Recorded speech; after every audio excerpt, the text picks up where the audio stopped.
If you struggle with anxiety and you've ever wondered why nothing seems to stick, why the breathing techniques don't work how they're supposed to, why all the exercises feel like a chore, why you keep trying and keep ending up right back where you started, there's a reasonable chance the problem isn't the technique.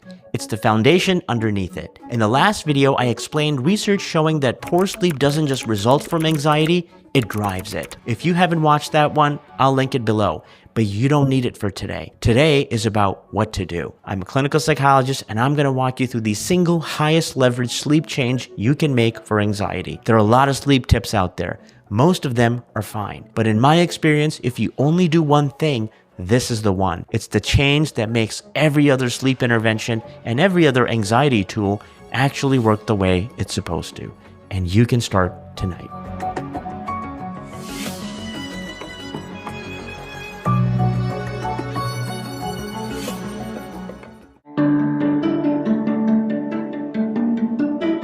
Before I tell you what the change is, I need to clear something up, because the number one reason people dismiss sleep advice is that they've already heard it. Get 8 hours, go to bed earlier, put your phone away. You've heard it, you've probably tried it, some of it worked for a week and then stopped. The framing I want you to shift is this. Sleep is not a quantity problem, it's a timing problem.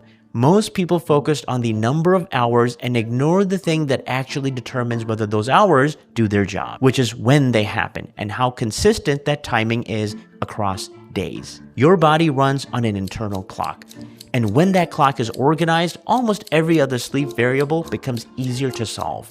When it's disorganized, no amount of room temperature tweaks or nighttime routines will compensate. So that's what we're going to fix first.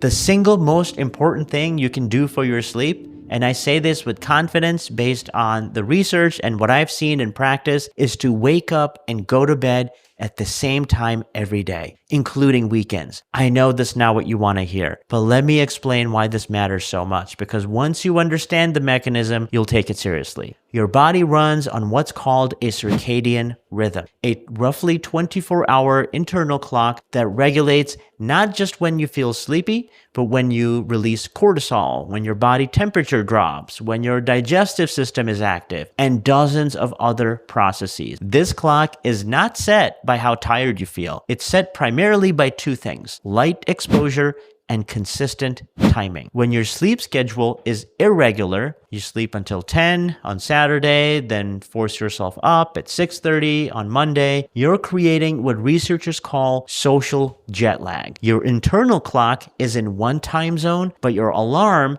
is in another. And your body reacts to that mismatch the same way it reacts to traveling across time zones. So the fix is simple and it's free. Pick a wake time, stick to it. 7 days a week. Give yourself a 30-minute window, not a 2-hour window. Your body will start to organize itself around that anchor. And within about 2 weeks, you'll notice that falling asleep becomes easier too, because your internal clock will start winding down at a predictable time. And here's the second part. Get bright light exposure within the first 30 to 60 minutes of waking. Sunlight is ideal, even on a cloudy day. Outdoor light is dramatically brighter than indoor light. This is the single strongest signal to your circadian clock that the day has begun. The reason I put this first is that this is the single highest impact change. Everything else I'm about to share works better when your circadian rhythm is stable. Think of it as the foundation.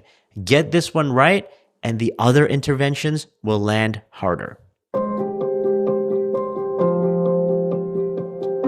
One thing I want to set expectations on, because this is where people quit. The first few days of anchoring your wake time, especially the weekend mornings, may be the most difficult. And that's normal, especially if you're fighting against weeks or months of irregular timing. Most people start to notice a real shift somewhere between week 1 and week 2. The falling asleep piece changes first. Your body starts getting tired at a predictable time. The anxiety piece usually follows a few days after that. It's subtle at first. You notice you're not as reactive in the morning. That tight chest feeling is less automatic. That's when people might realize, I didn't realize how much my sleep was affecting me until I actually fixed it.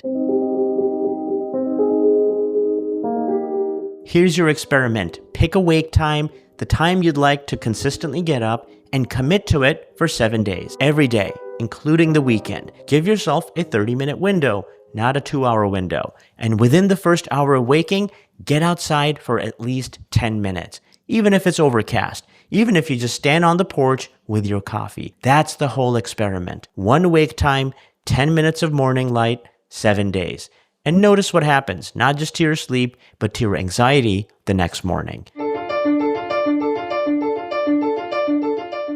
If you've set the anchor and you still can't fall asleep, if you're lying in bed for an hour, watching the ceiling, getting more anxious by the minute, that's a different problem. And it has a specific solution that feels completely counterintuitive, which is what I'll cover in the next video. I'll link it up when it's ready. I'm Dr. Tab Shamsi. I post weekly videos on anxiety, focus, and how your brain actually works. So if this is helpful, subscribe, and I'll see you in the next one.